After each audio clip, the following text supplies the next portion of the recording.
Good first live broadcast, immediate tongue-tied.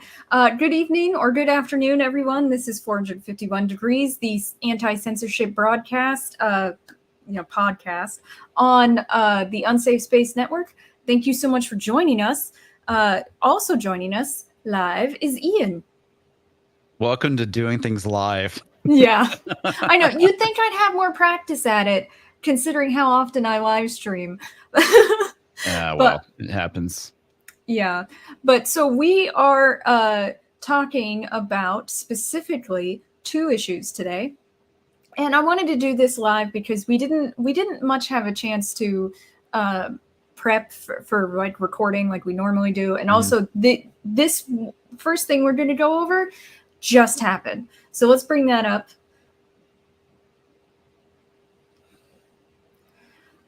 Chris Hedges had a YouTube channel published through RT America for the most part, and it is gone. YouTube has completely gotten rid of it. And this is his post recently about, what the problem is with this. So let's scroll down a bit. And for those of you who don't know what RT is, can you go ahead and explain it? Yeah, RT is Russian Times, right? Is that the right acronym?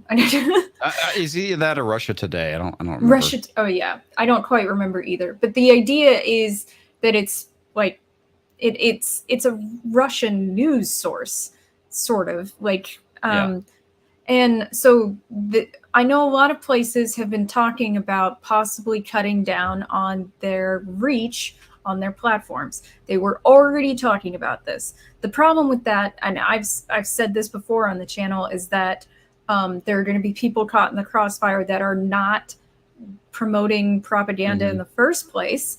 Beyond the fact that, we're left with only Western propaganda about the situation. But here is someone who didn't talk about it. He was not talking about Ukraine. In most of these videos, he was talking about books. He wasn't even, and this is a 6-year-old channel at this point. He has 6 years of content. So obviously something from 6 years ago has nothing to do with today in the long run. No, it's pretty much the association with Russia Today. I'm pretty sure that's the reason why it was censored. And the other thing too, Russia Today is no different than, let's say, Al Jazeera, news or television or whatnot. Yeah. I received no inquiry or notice from YouTube. Now that's common. YouTube doesn't, in a lot of different platforms, don't feel the real need to communicate with people before they completely deplatform them. They just do it.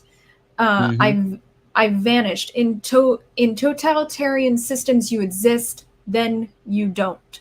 And that is what's going on here with YouTube. I suppose this was done in the name of censoring Russian propaganda, although I have a hard time seeing how a detailed discussion of Ulysses, which I don't like that book, but yeah, it has nothing to do with Russia, or the biographies of Susan Sontag and J. Robert Oppenheimer had any connection in the eyes of the most obtuse censors in Silicon Valley with Vladimir Putin. And he's not wrong. Why assume all his content has to do with that? Or is this supposed to be a punishment for RT that Chris Hedges is caught in the crossfire of? I'm pretty sure, he's caught in the crossfire because they're doing all sorts of stupid things like canceling Russian cats from cat shows. I'm trying to remember what else they were doing. I think they're like banning vodka from Russia. Yeah. It's like, this doesn't help the Ukraine in any capacity. And No. neither does this. No, it does not. We scroll down a bit to the next paragraph. This is the part where I feel like he really nails one of the biggest issues of censorship. Are we a more informed and better society because of this censorship? Is this a world we want to inhabit where those who know everything about us and about whom we know nothing can instantly erase us? That's it. Yeah. If this happens to me, it can happen to you, to any critic. Yep. he's big. He's not small when it comes to this idea. So they took someone down who was pretty big, and that is where we are headed as the ruling elites refuse to respond to the disenfranchisement and suffering of the working class. So he's really nailing them with these questions. Like, and if you are pro censorship, you do have to ask yourself these questions. Are you more informed? Is your society better because of censorship? Not just that too. It's like those who are pro censorship don't realize that exact same type of censorship is going to be used against you in the future. It's only a matter of time. It is a matter of time. You're going to say something that is going to piss them off. At some point, you're going to say something.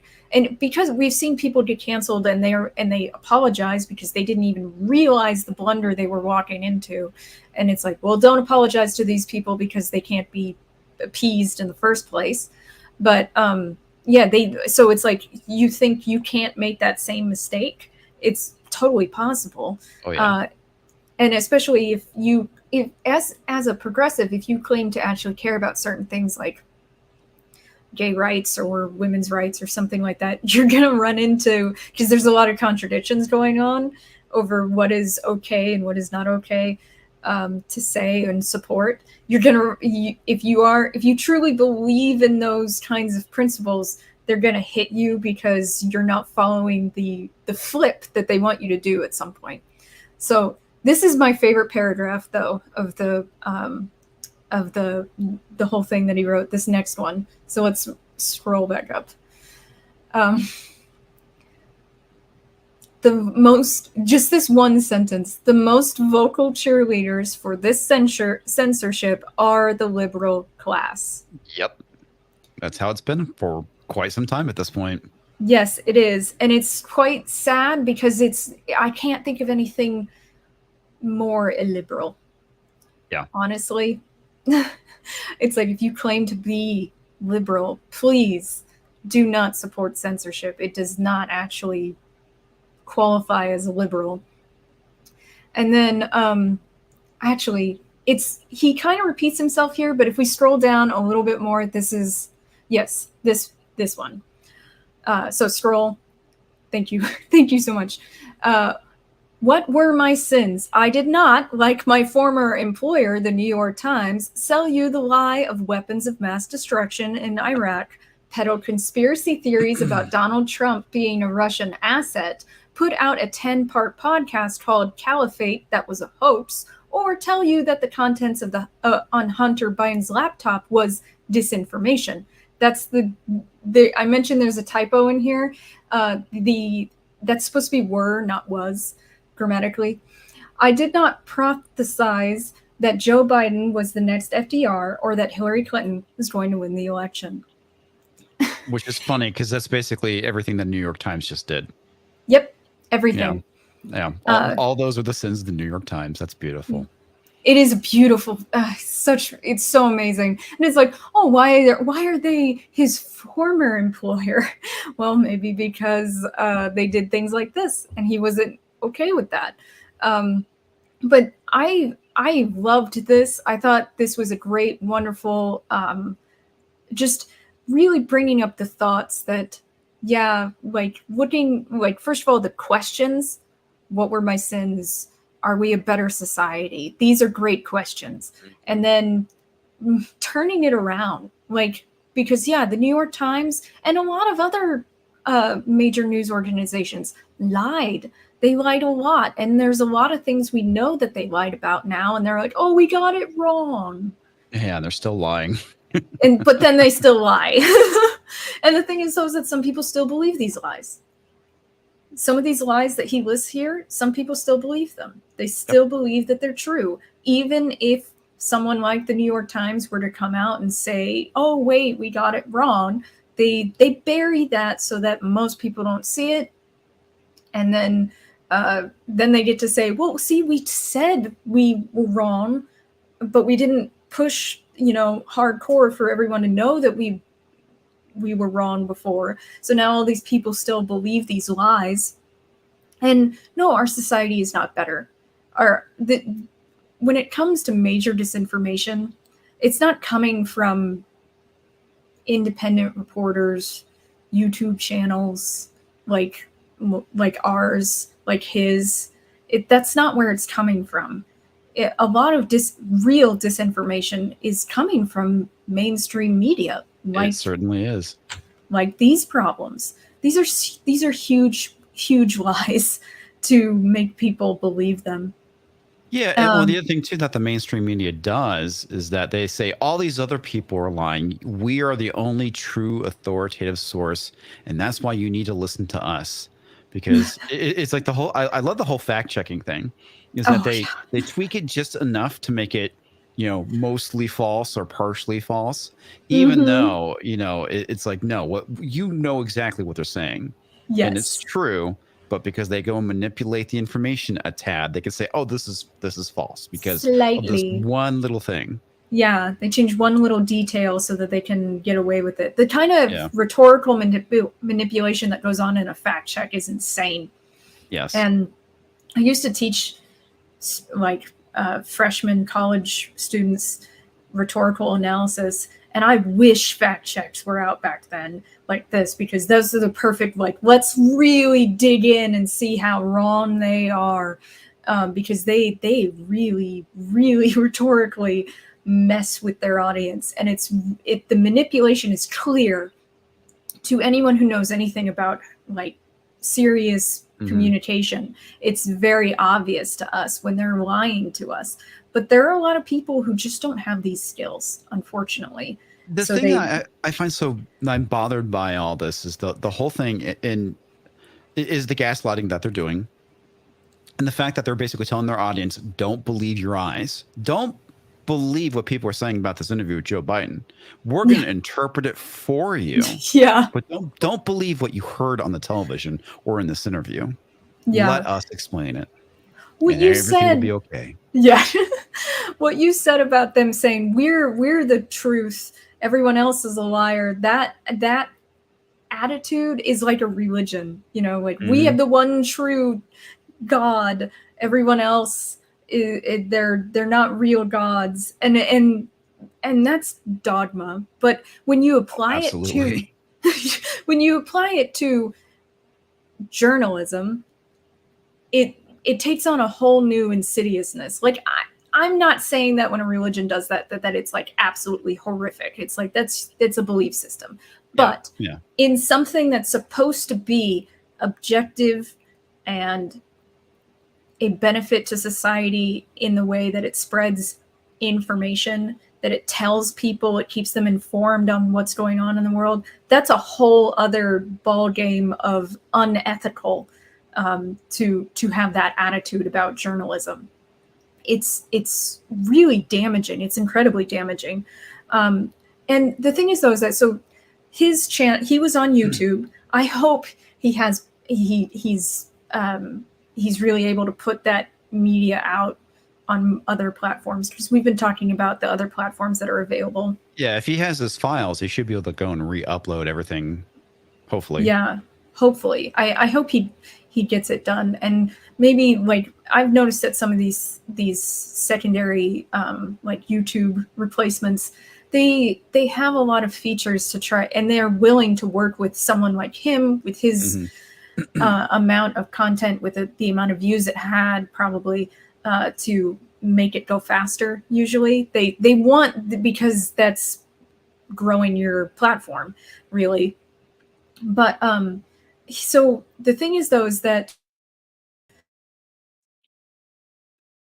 it does have there's like a copyright system that scans it, and there's algorithms that look at the content before it's live, and it's not a human being. This is not a person doing this. This is something, it's an algorithm. It's a system to without a human being look at your content and see if it should be monetized. Maybe you have words in there they don't like, Yes. or if it has copyrighted content. Maybe you're just trying to upload a movie, essentially, is the idea there, or a TV episode, whatever. That's the idea of what that is, and it's an upload filter. It really is. So they call it checks on YouTube. They check it. And the problem now, I have always had a problem with this because they allow major corporations access to scanning that content, but not anyone else. So someone else could essentially steal one of my videos and I not know it. I have no, like, unless someone told me about it and I went and saw it on their channel. But like Warner Brothers can look at anyone's videos private, unscheduled, just sitting, not necessarily to the public, and claim it. There's a lot of things that are very insistent about it, because even if you have a private video, a video that has not gone public, that could be claimed, which is, it can.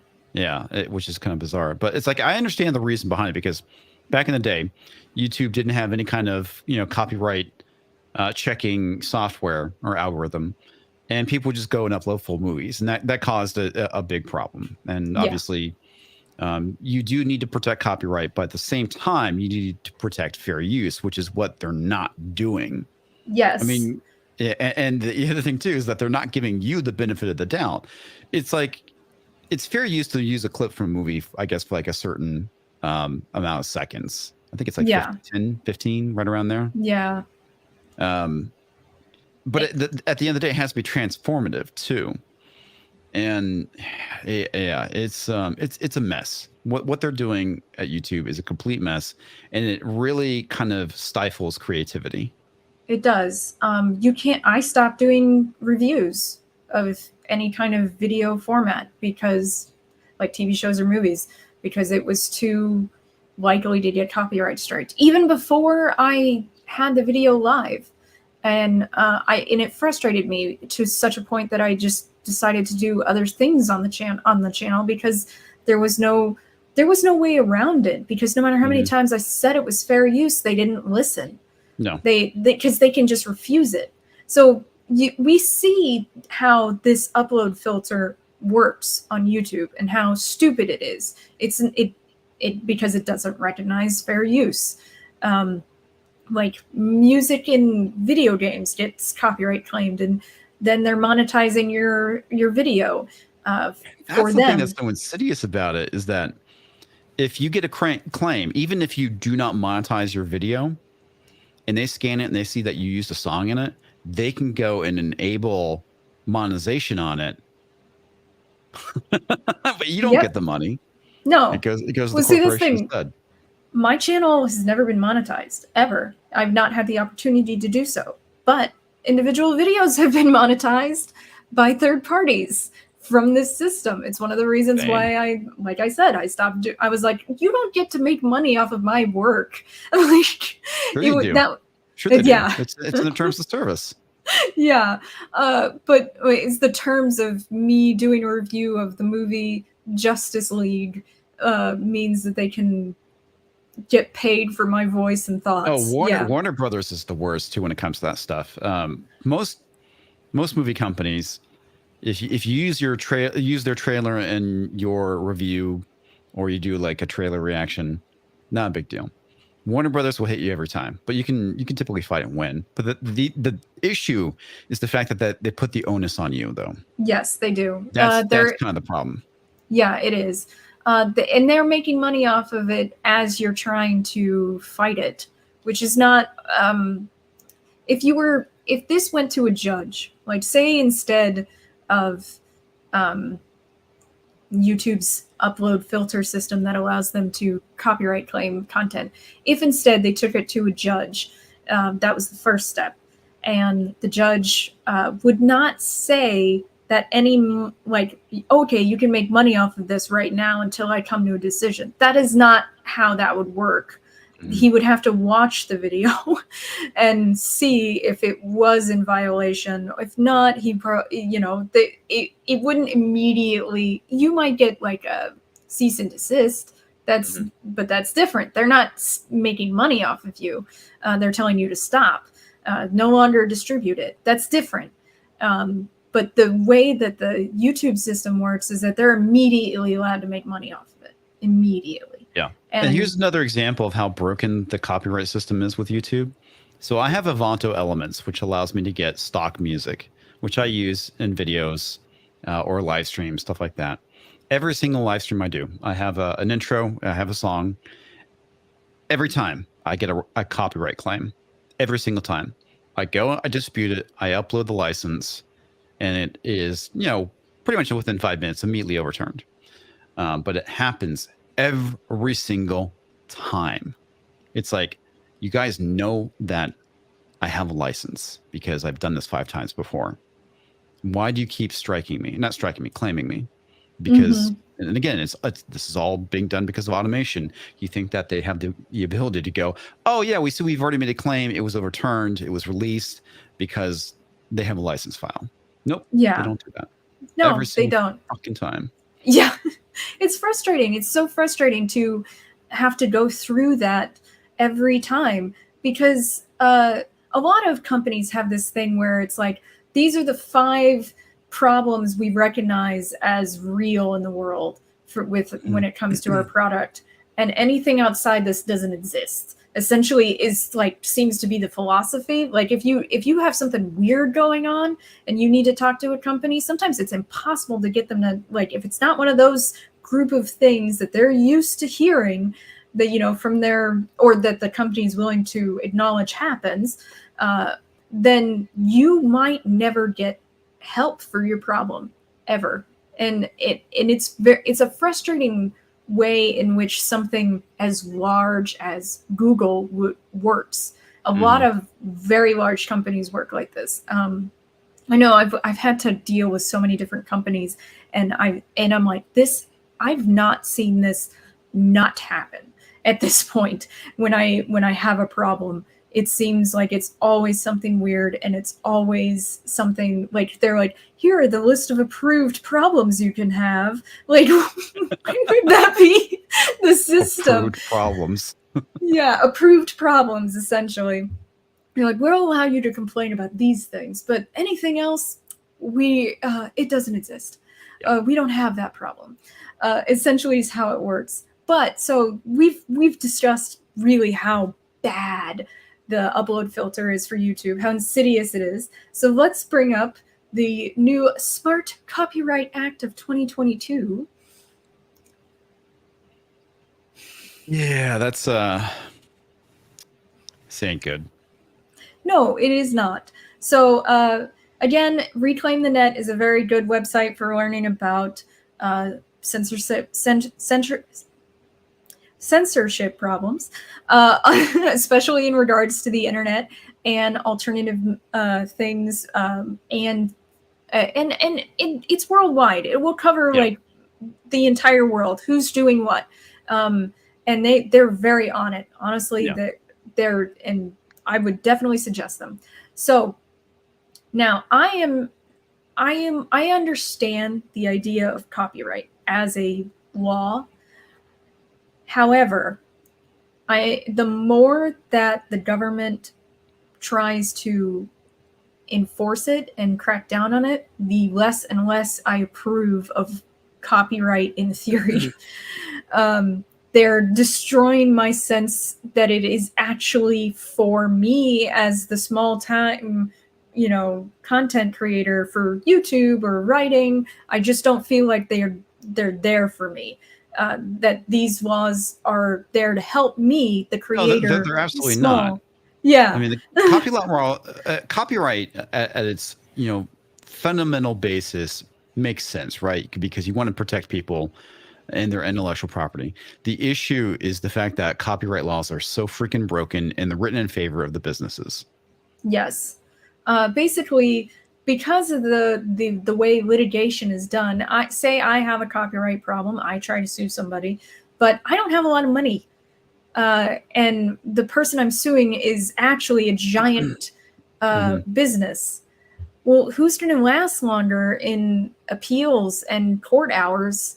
The big company. The chances of me winning is very low just because of that. I don't have the resources. I don't have the time. They do. And that's a really big flaw of copyright law, is that it doesn't actually account for the difference in resources between who could be involved. So if we scroll down, Oh, I got a really good example of oh, some of the issues, like with small creators versus bigger ones. mm-hmm. So I don't know if you heard about the whole Star Trek Discovery controversy around copyright. No. There's a independent game creator. I can't remember the guy's name, but the game is called Tardigrades, and it looks like Oh. Star Trek Discovery basically lifted a lot of stuff from this guy's game that he's working Ooh. on. Yeah, I always I thought mean, that concept. Sorry, I know I clicked my it's fine. watch, but I always thought that concept in Star Trek didn't make any sense in the first place.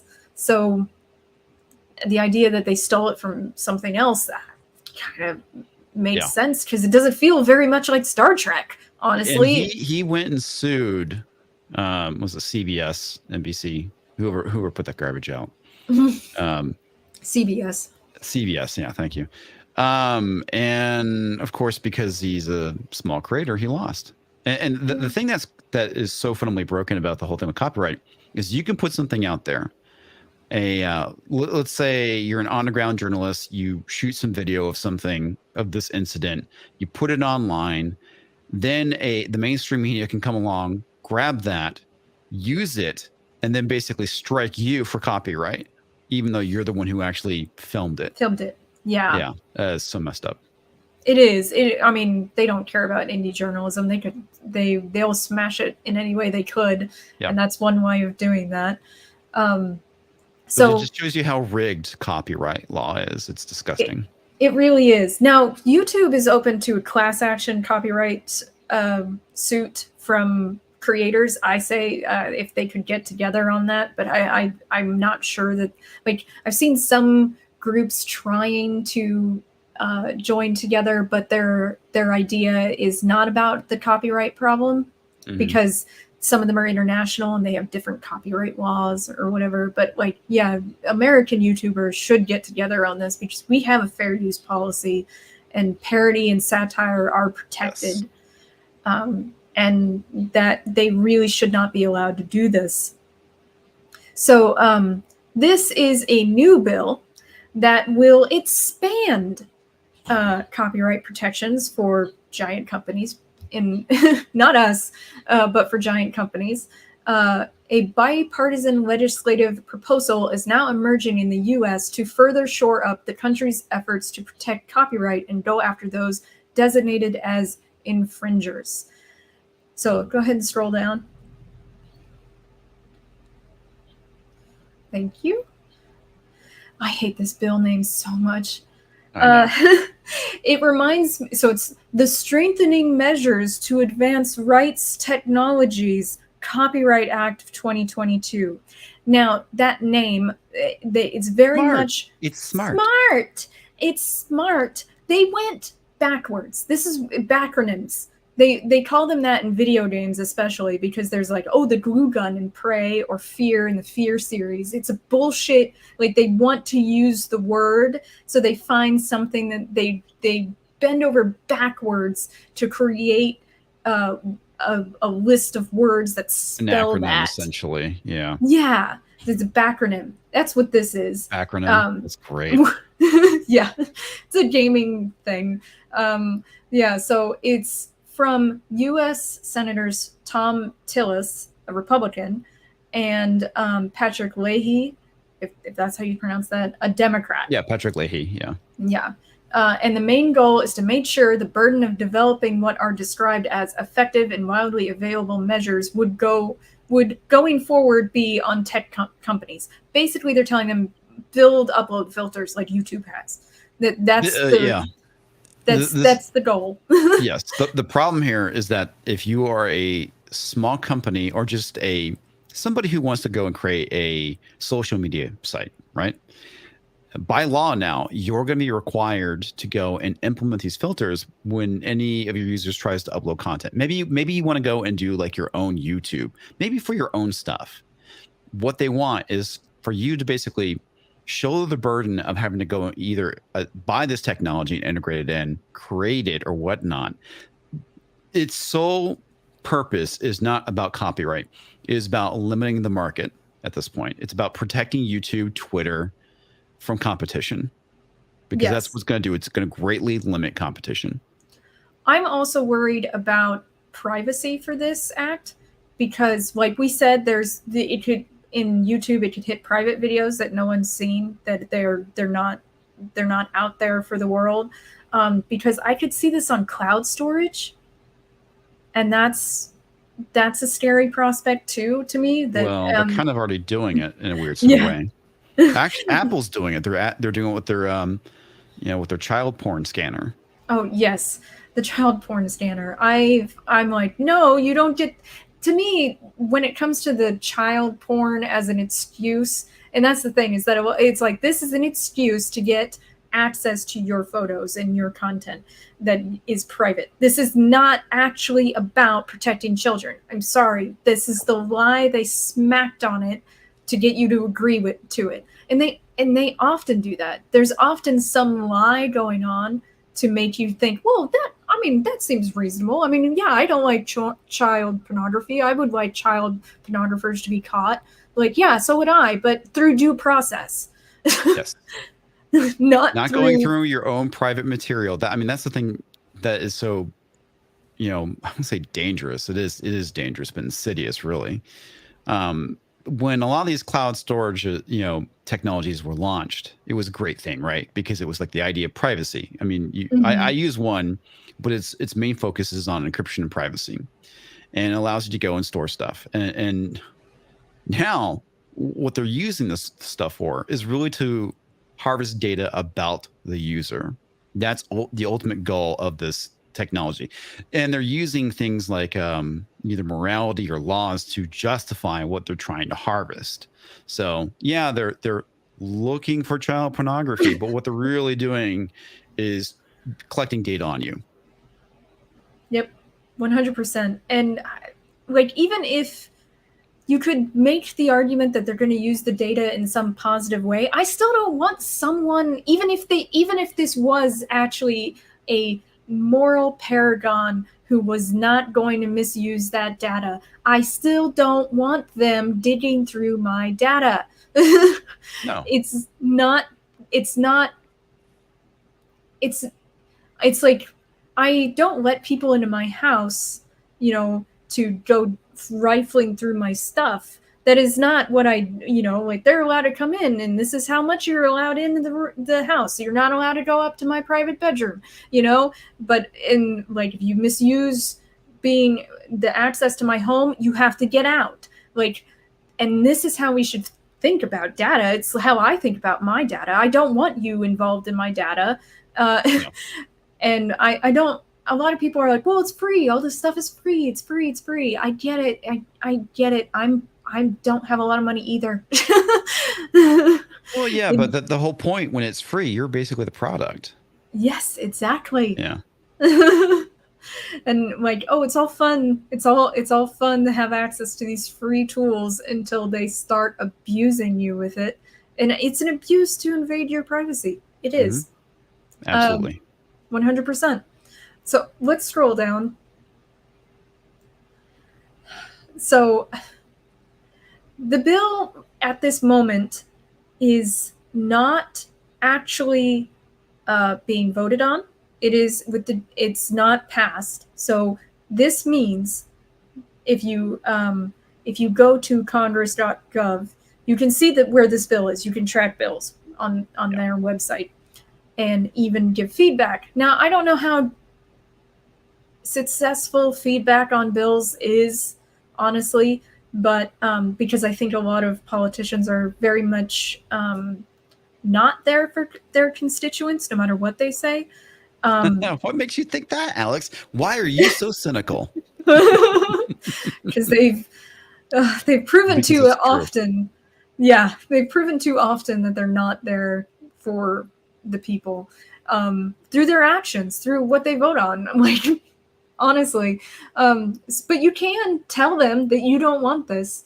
The bill references a provider described in sub 18 paragraph A that offers the transmission, routing, or providing of connections for digital online communications between or among points specified by a user of material of the user's choosing without modification to the content of the material as sent or received.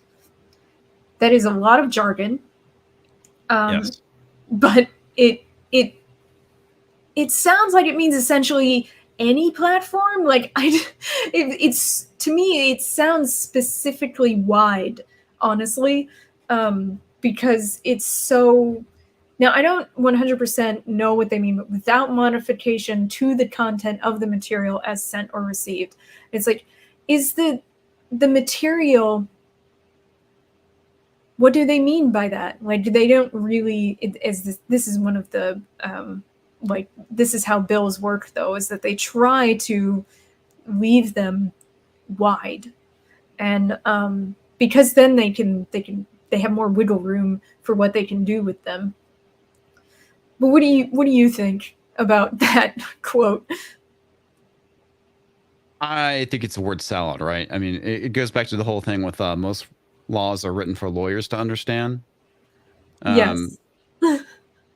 Yeah, I think between or among points specifically by a user of material of the user's choosing without modification to the content and the material as sent or received. So what that means to me, as somebody who basically deals with technology, is that when you're basically going and sending something or uploading something, that it cannot be modified within transmission. Within transmission. Yeah, while it's being transmitted. That's okay. What I think. That's kind of actually what I was thinking it meant too. So I feel like this would hit email, this would hit cloud storage, this would, like, it feels like it would, because it's about transmission, routing, providing connections. That's digital communication. That's a very wide blanket of thing. I mean, the internet essentially is communication. I can't really think of like like, there's very little of the internet at this point that is static. Like, there's web pages for businesses that are static, and that's essentially the static part of the internet. But it seems like for the most part, a lot of it is the transmission of communication. Like, I can't see that as not being huge, like a huge chunk of the internet. Is limited. So this is the limitation, is limited just to providers that host content and does not result in the loss of safe harbors. What do they mean by safe harbors? Like, are there designated safe harbors?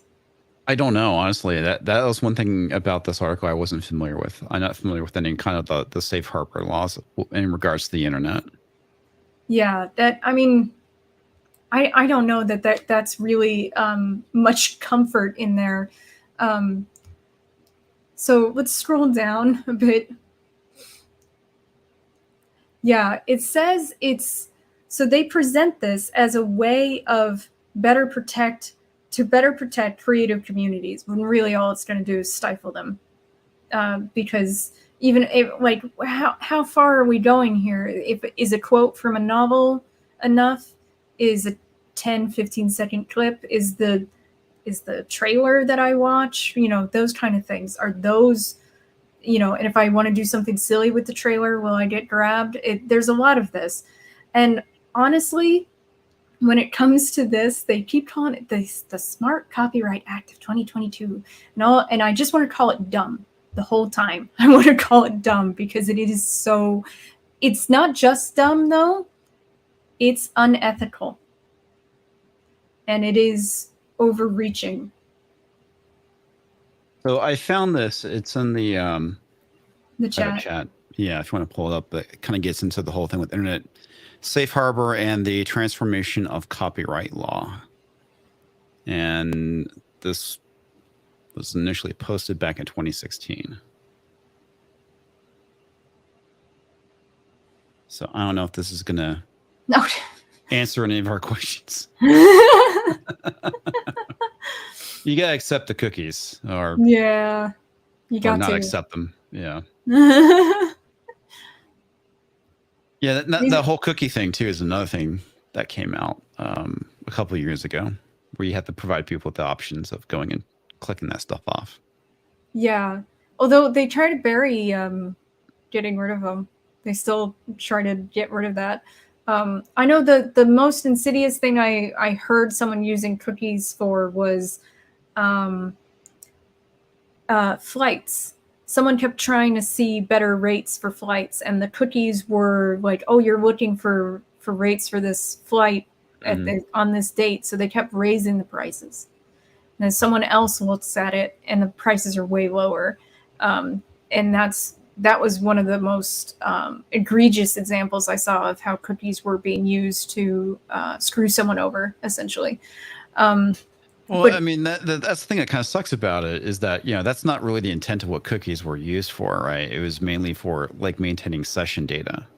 yeah, Typically, session data would expire after a period of time, but cookies, you could have it for an indefinite amount of time, or you can set them to expire at a certain date. But now they're being which used for pretty insidious purposes. Tracking. yeah, like it's handy to your work that you're signed into this thing for ever, essentially. You don't have to worry about it. But yeah, when they when they use it for something like this. So let's see what this says.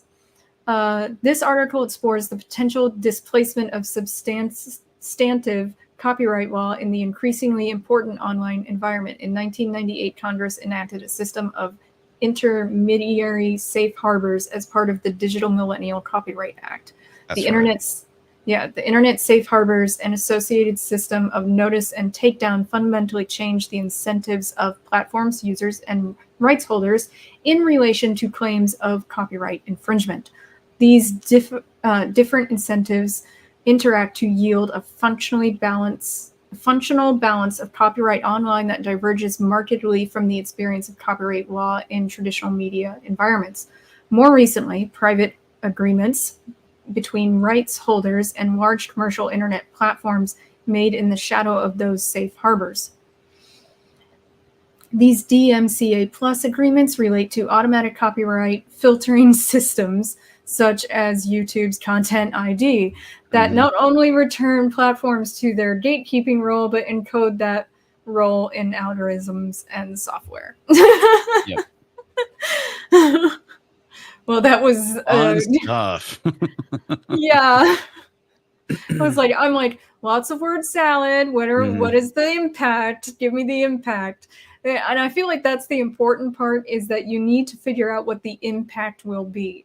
Now, we can see from the past that some of this stuff, the impact has been negative for the majority of people, but not large corporations, typically, the big businesses, including big tech.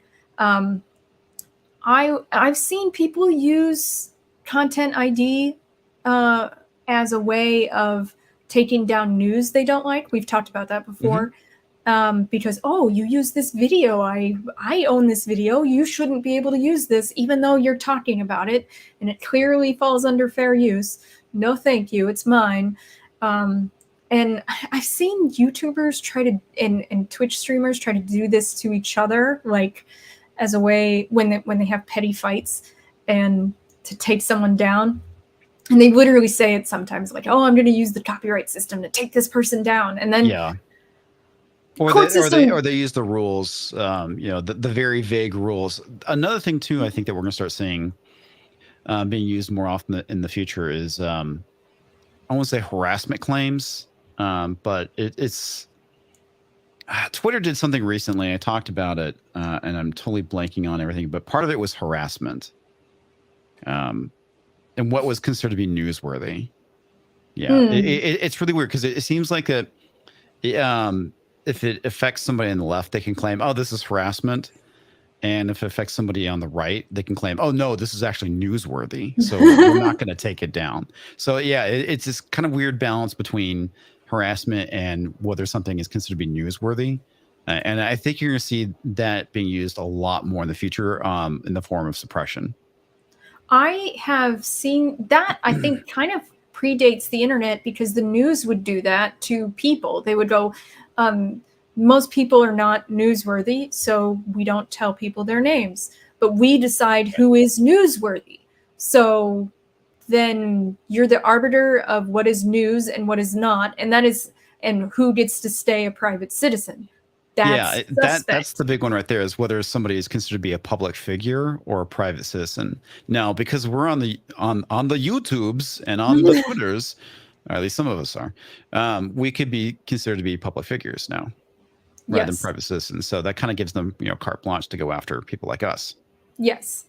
And I kind of, even with a famous person, even with a huge person, I kind of still feel like they deserve a private section of their life. I don't think we need to know necessarily everything about them. Yeah. I kind of think that's pathetic, honestly, to be that obsessed with someone. Like, oh, so-and-so went and picked up coffee without makeup on. Who gives a shit? Everyone does that every once in a while. That's like the rag tabloid shit, right? Because people are so obsessed with celebrities. At least they used to be. I don't know if that's changed because of the way people have been acting over the last 2 years. But for the most part, I mean, it was all gossip and stuff, and people, normies ate that shit up. Yeah, they did.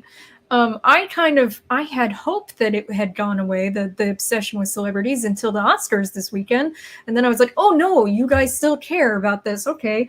I'm like, I don't that care. Shit was funny as hell. Oh, it was funny. God. But that's the thing that's ridiculous about it. That was like the only noteworthy thing that happened in the Oscars was the whole Will Smith, Chris Rock incident. Nobody. I don't care about anything else that happened. It's like I don't care about Amy Schumer and what's her name complaining about the pay gap again, and pre shredded voting applications in Texas. It's like you people out of touch. I don't care. But that incident was freaking funny. Well, and then like the constant, was it real? Is it or is it staged? And all this stuff. And I'm getting to the point where I'm like, I don't even want to have an opinion. Can I go back to a world where I didn't remember this happened, so that we can talk about other things, like censorship, or the fact that the SCOTUS nominee said I am not a biologist, or that she's soft on child pornography. God. Can we talk about those things instead? I feel like they're more important. They are, but I think part of it too is that normies need to break from politics. That's the big thing that happened over the last 5 years has been politics. And this, honestly, I think is a nice distraction. I mean, it is good. We need to talk about politics, but everyone has become so obsessed with it. Just look at the state of the internet and whatnot. I think people do actually need to break from that, because the escapism is important, and this, to a degree, is a form of escapism. I have a very negative view of gossip as a form of escapism, and that's how I view this incident. Yeah, I get it. But I'm the same way. There's better entertainment out there, but whatever. Yeah, I guess I should, whatever floats other people's boats. I'm okay. Right. But the thing is, though, is that they made it political even already. Like, oh God, not even a full freaking day. Yeah, no. I saw that article. Yeah, the whole motivation behind what happened with Will Smith is white supremacy. It's like, are you fucking serious? Yeah, and then the disability advocates came crawling out of the woodwork too, and it's like, he has alopecia. Who freaking cares? Yeah, I know. I don't care. It was so I don't know. It's kind of, well, I mean, they literally believe everything is political. They have, and especially if something has buzz about it, they have to make it political. Oh, yeah. It has to be political. Even if it wasn't politically motivated, they have to reframe it as political because everyone's already talking about it, and God forbid people not listen to the narrative right at this moment. That's why that article came out so fast. I gotta talk about that article at some point. That makes me laugh. It just shows you just how stupid 2022 is. Yeah. Well, I mean, they were already making arguments like that about random acts of violence that we were hearing about in like Chinatown and San Francisco and New York. They're trying to blame all that black on Asian violence as white supremacy. I mean, literally, at first they're trying to blame white people, and then when the footage started coming out that was black people, they're like, "Oh, it's still white supremacy because it's the motivations that drives these people to do it." It's just like, "Oh, shut up." Yeah, and it's like as opposed to nice try. Hate. Yeah, I know. As opposed to racism or a mugging or something like that. No, it's clearly white supremacy. Everything's white supremacy. Yeah. There's a meme. I don't know if you've seen it, but I really like it. It's that Hannah Jones woman.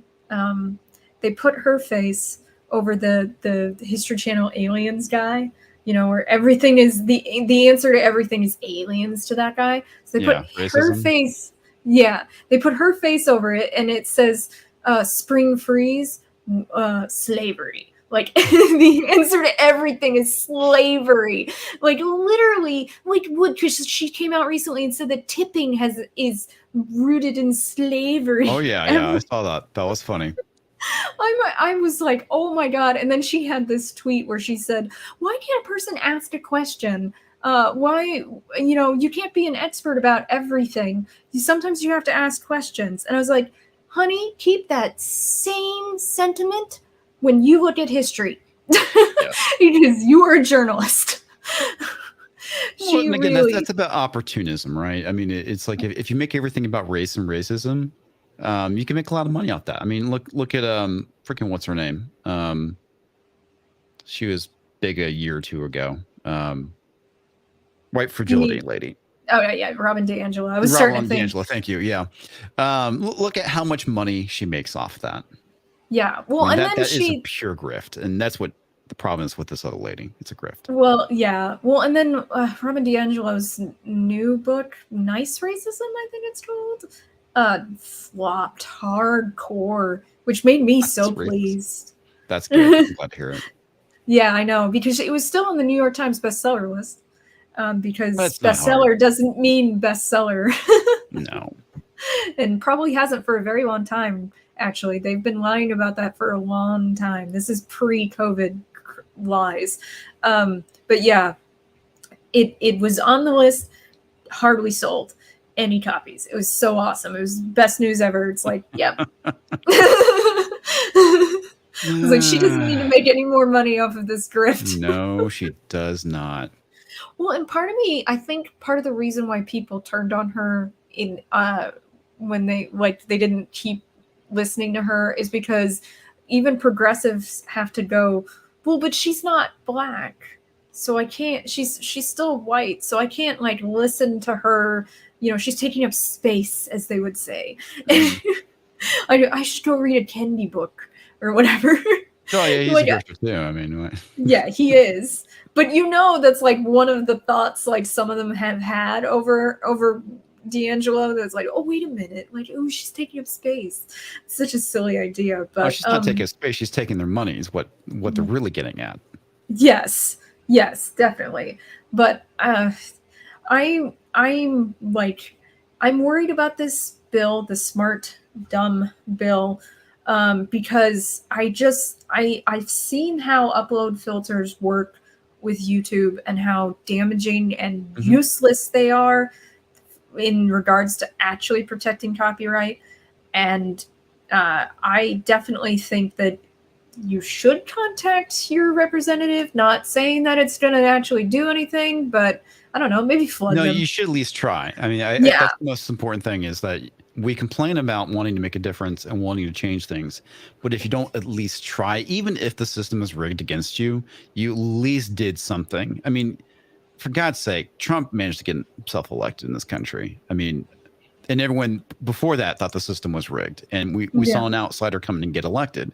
Now, granted, they may have made that more difficult, but at least it's possible. And it's the same thing with these bills. And the main thing people need to understand and they need to do really is what it is.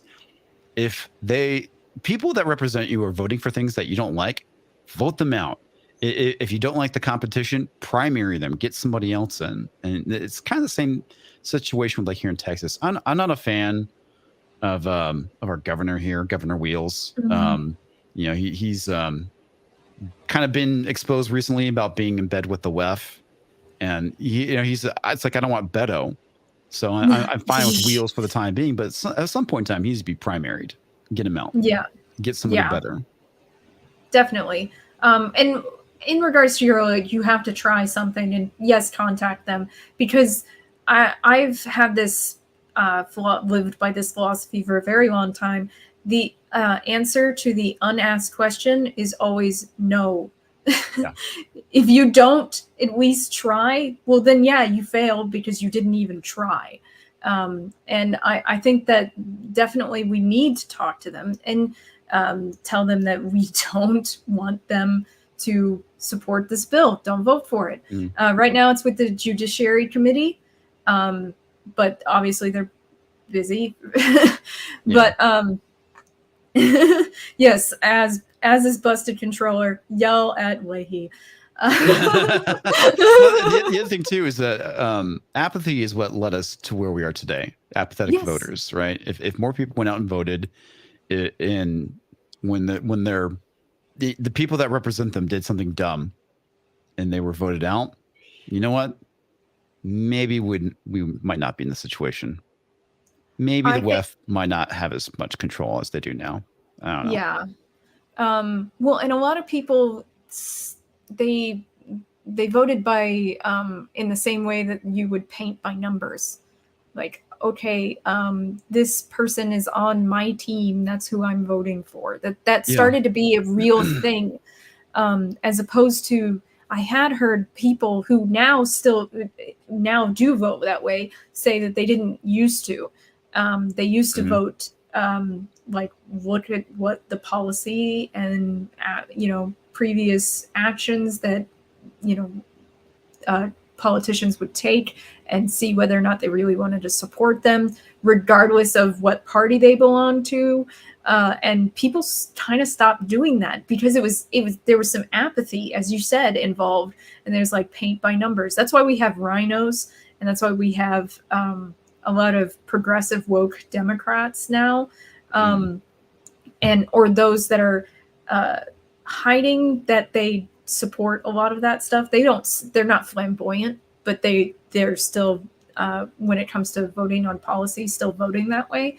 And we did need to get involved. Us not being involved was a huge part of the reason why we are in this situation. And I say, actually, really get involved in your local politics. I was about to mention that too. That's probably the most important, because politics really is, it's ground up. It's like, you can affect to a degree nationally by who you vote for, in Congress. But in reality, what really directly affects you is when you vote locally. Yes. Vote for your dog catcher, get involved with your kids' schools, get involved with everything that is going to influence your kid growing up. I don't have kids, so I don't have to worry about this, but it's still something I think is very important, because I have friends that have kids. I don't want their kids to, be. Well, I don't have kids either, or whatnot. Yeah, I don't have kids either, but I started donating money to School Choice of Arizona. Like, I'm not in education anymore, and I don't have children, but it's a very important issue to me that students that are citizens be educated well. And not indoctrinated. It's huge to me. And like I said, when I taught, oh my God, the students were failed. I'm not saying they're failures. I'm saying we as a society failed them. We're failing them, with public education. Public education is one of the worst things ever at this point to me, because of how badly it failed those kids. And it's still failing them. It's such a huge issue. But I definitely think that, like, your city council, your school board, even if you don't have kids, your school board, your mayor, your county sheriff, these are all really big areas that you can pay attention to. County commissioner, that's another really big one, because you need to, like, you might not know even what they do, like, when you first start looking into this, but they do affect your life, and they affect, if you have kids, they affect your kids' lives. and they affect your community. You live there. And if you want your community to be a place that is welcoming to you, you have to be involved in that. Yeah, and the other thing too is stop voting for people that you like or you think that are pretty. Vote for people that based off their policies. It's like I don't care yes. if somebody's a total D bag. If they have the policies I want, I'm going to vote for them. Yes. I don't care about their personality. Like honestly, I look at policy. I look at policy actions. I don't even listen to campaign speeches. I'm like, those are promises. I don't know, like too many broken promises throughout political history for me to go, yeah, I'm going to believe that promise. Like, and then also, I think you should definitely take that with skepticism, but I think you really should listen to what they say because if somebody can't speak, not name anyone, might be a current president. But it might be a good indicator that there's something wrong with them. I guess what I should really say is that I don't. Charismatic. Yeah, is that I don't value campaign promises. Oh, I agree with you. That's really what I mean by that is that I don't. They're like, I'm going to do this and I'm going to do that, and I'm like, I'm going to send you $600. I don't. What good does that do me? Like, you say it. I don't know if you're actually going to do it, and I don't know if that's actually a benefit. Let's talk about policy. Like, what do you think about the First Amendment? Those are the important points. What do you think about the Second Amendment? That's another really big one for me. Honestly, I can't decide between those two which one's more important. Like, first and second, no, they're both important. Yeah, they're both like right there to me. I don't see one as being less important than the other. First and second, protect the rest is what it comes down to. Yes, definitely. So, do you have any more thoughts on this bill and what we could do to fight the D.U.M.B Act? Yeah, I mean, honestly, it's like what we've been talking about. It's like the way we can fight is to obviously speak up about this stuff, call it out. That's the most important thing. Get as many people to be aware of what is happening in the world. And that's why we need more voices out there to be able to speak about these things. And obviously being able to go and write your congressman is the next thing, or your senator, wherever this bill is at. Because believe it or not, a lot of people don't write their congressman. And if they get 25 letters saying, don't vote for this, they might actually not vote for it. Yeah, you'd be surprised. Yeah, the idea that we don't complain, this is an old idea that people do not, there's a small segment of the population that is willing to be vocal. And then the rest of us just want to get on with our lives, essentially. Like, oh, that sucked, that situation sucked, but I'm moving on. And you don't complain. Now, when it comes to policy, when it comes to acts happening in our government, that is not a luxury that we can afford. Not with bills like this on the docket. And there are always going to be bills like this on the docket. This is a forever fight, unfortunately. Yeah, vigilance is eternal. Yes.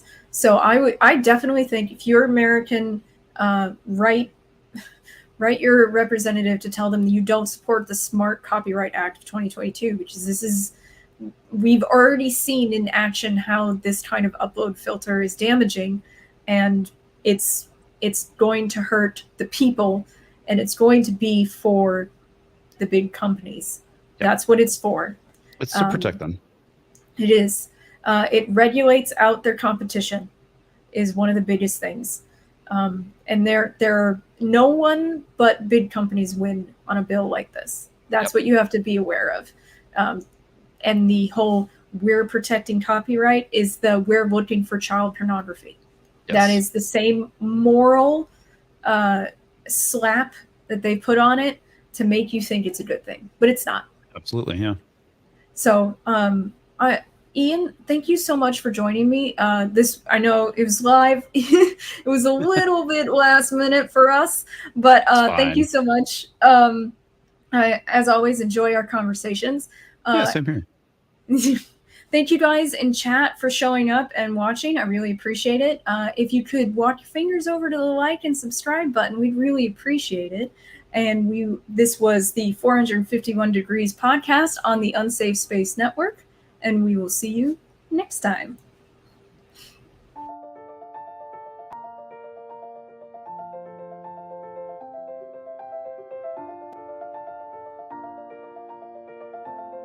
Thanks for sticking around until the end.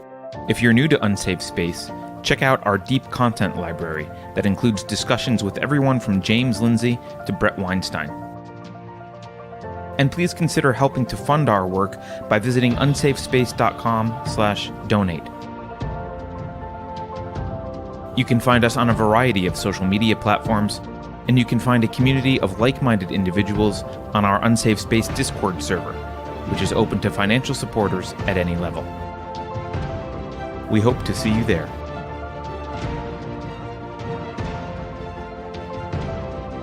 Warning. This is an unsafe space.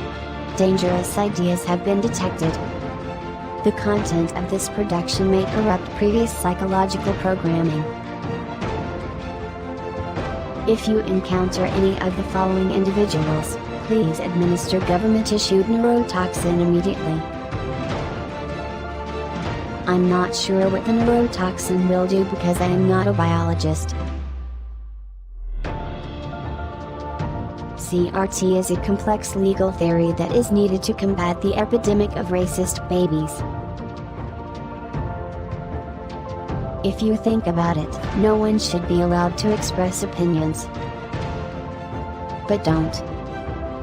Think about it, I mean. That's not your job. Thinking has been scientifically proven to be less efficient than compliance. Science, scientific, and scientifically are registered trademarks of the World Economic Forum. Unauthorized use is prohibited. Computer voice courtesy. Never mind, that last line is fake news. Please disregard it and return to your safe space immediately. There will be cake.